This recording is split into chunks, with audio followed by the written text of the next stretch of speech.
All right, welcome to The Explainer. So for decades, there's been this core belief in the field of international business, or IB, that it's just uniquely, profoundly complex. The whole idea is that studying business across borders brings challenges that are so distinct, they set the entire field apart. So today, we're going to dig into that, because we're asking, is that really true? Or is there something else going on entirely? And look, this isn't just some casual idea people toss around. It is deeply, deeply embedded in the research. I mean, just look at this quote from a recent article in one of the top journals in the field.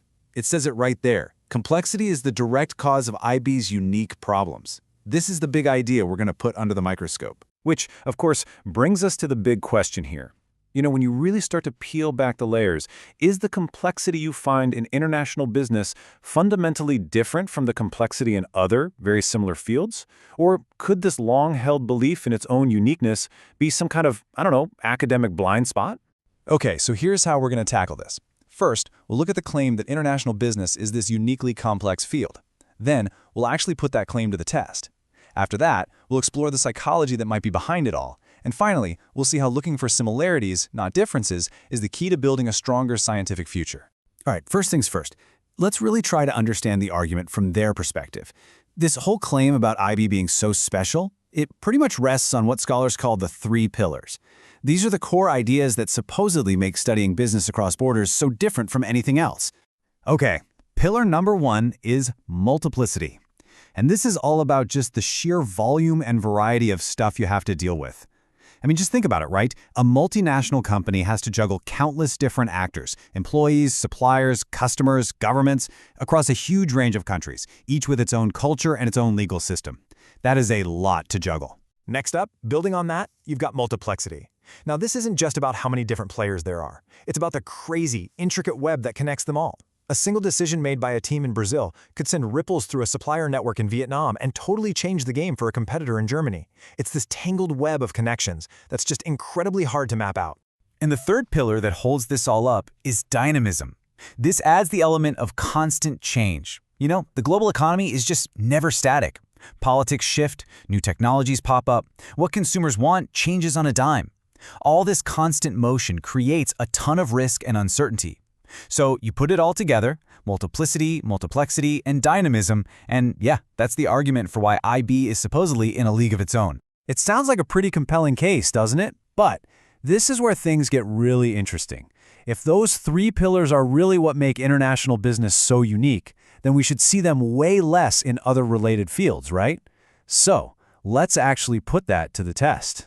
So what we're going to do is compare international business to three of its closest academic neighbors: organizational behavior, which studies people in organizations; strategic management, which is all about how companies perform; and entrepreneurship, the study of new businesses. And we'll ask a simple question: are they really all that different? All right, let's start with multiplicity. So on one hand, you've got IB dealing with all these different countries and cultures. But then look over at organizational behavior. It also deals with a huge variety of actors, individuals, teams, whole departments, and it has to grapple with all these different contexts like gender and social class. So yeah, the type of variety is different for sure, but the basic challenge, that core problem of multiplicity, it is absolutely there. Okay, how about multiplexity, that web of relationships? IB is focused on all those networks that cross borders. But hey, strategic management is all about multiplexity. It looks at the interlocking relationships between what a company can do, its network of partners, and the entire business ecosystem. So once again, this complexity from everything being interconnected, it really looks like a shared feature, not something that makes IB totally unique. And this table, wow, it really lays out the whole picture. When you map all three of those pillars, multiplicity, multiplexity, and dynamism, across all four of these fields, the pattern is, well, it's undeniable. Organizational behavior is all about the dynamism of how people act. Strategic management is obsessed with how companies adapt to change. And entrepreneurship is pretty much defined by dynamism and risk. So here's the kicker. The specific flavor of complexity might change from field to field, but the fundamental challenges, they're basically the same. Which, of course, leads to a really fascinating puzzle. The evidence is pretty clear that these complexities are shared across fields. And yet, for decades, this belief in being unique has been incredibly powerful and persistent. The answer, as it turns out, might have less to do with the actual field of study and a whole lot more to do with how our brains are wired. So if the complexity isn't unique, why does everyone think it is? What's the psychological engine driving this whole thing? If the data doesn't really back up the claim, there has to be another reason. Well, social psychology has a pretty compelling answer for us. It's called the false uniqueness bias. This is a documented cognitive shortcut where we have a tendency to see our own qualities and our own experiences, and in this case, our own academic fields, as way more special and uncommon than they really are. Basically, we think we're special, and we totally underestimate how many other people are dealing with the exact same stuff. So how does this bias actually sneak into our thinking? It really comes down to two key things.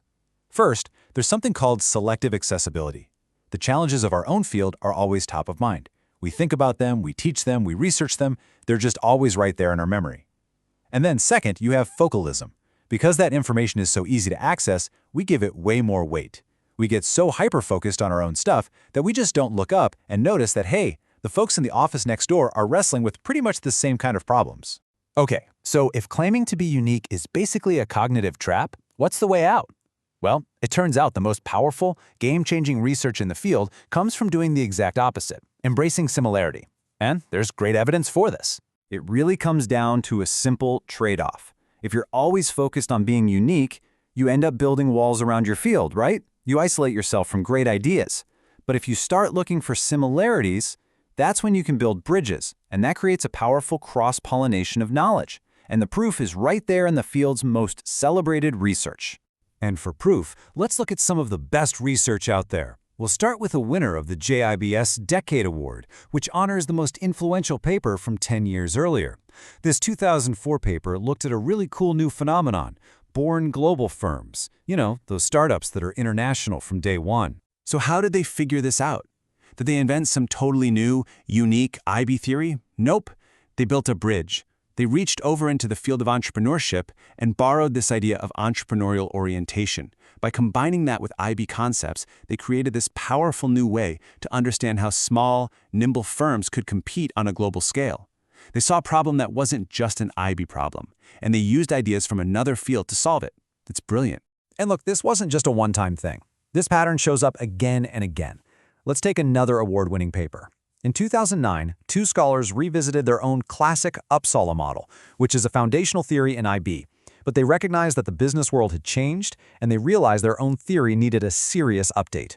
So what they do? You guessed it. They built another bridge, this time to the world of strategic management. They brought in theories about business networks, and it totally reframed the problem. Suddenly, internationalization wasn't just about overcoming being a foreigner, it was about becoming an insider in the right networks. By integrating ideas from another field, they made one of IB's own core theories way stronger. So, these examples, they really show us a clear path forward. The future, not just for IB, but probably for any field, isn't about building higher walls, it's about building smarter bridges. So how do you do that right? Now, this is really important. This is not about just mindlessly borrowing ideas from other fields. The authors really stress that it has to be a careful, critical process. Think of it like smart intellectual trade, not just intellectual theft. You're looking for ideas that genuinely fit and can give you real explanatory power. So, what does it take to borrow well? Well, the authors give us a pretty clear checklist. So first, you've got to ask, does the theory actually work where it came from? Does it have real predictive power? Next, does it offer a really solid explanation for things? And is there a real match between the problems in your field and the field you're borrowing from? And finally, a big one, do the key ideas actually translate in a meaningful way to the new context? Follow that, and you have a solid blueprint for building scientific bridges that actually last. And that brings us to our final thought, a question that really goes way beyond just international business. It's really a challenge for all of us, no matter what we do. It's a chance to think about the invisible walls we might have built around our own knowledge, the assumptions we make about being unique without even realizing it. And maybe more importantly, it gets us to look around and ask a simple question. What bridges are out there, just waiting to be built?